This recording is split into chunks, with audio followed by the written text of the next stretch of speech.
അങ്ങനെ ഫൈനലിൽ കേരളത്തിലെ വിവിധ തിയേറ്ററുകളിലും രേഖാചിത്രം എന്ന ചിത്രത്തിൻ്റെ ആദ്യ ഷോ കഴിഞ്ഞ് ചിത്രത്തിൻ്റെ ആദ്യ റെസ്പോൺസൊക്കെ പുറത്തുവന്നുകൊണ്ടിരിക്കുകയാണ്. ആ ഒരു അപ്ഡേഷനാണ് ഇന്നൊരു വീഡിയോ ഭാഗത്ത്. വീഡിയോയിൽ മുൻപ് വീഡിയോ ലൈക്ക് ചെയ്യുക, ചാനൽ സബ്സ്ക്രൈബ് ചെയ്യാൻ വേണ്ടി ശ്രമിക്കുക.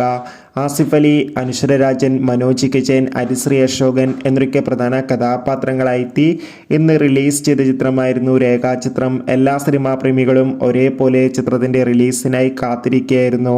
ഫൈനലി ചിത്രത്തിൻ്റെ ആദ്യ ഷോ ഇപ്പോൾ കേരളത്തിലെ വിവിധ തിയേറ്ററുകളിൽ അവസാനിക്കുമ്പോൾ ചിത്രത്തിന് മികച്ചൊരു പോസിറ്റീവ് റെസ്പോൺസ് തന്നെയാണ് പുറത്തുവന്നുകൊണ്ടിരിക്കുന്നത്. ചിത്രം കാണുന്ന സിനിമാ പ്രേമികളെല്ലാവരും ഒന്നടങ്കം പറയുകയാണ്, രേഖാചിത്രം എന്ന ചിത്രം മികച്ചൊരു ഇൻവെസ്റ്റിഗേഷൻ ത്രില്ലറാണെന്നും ചിത്രത്തിൽ ആസിഫ് അലിയുടെയും അനശ്വര രാജൻ്റെയും മികച്ച അഭിനയം തന്നെ കാണാൻ വേണ്ടി സാധിക്കുന്നുണ്ടെന്നും.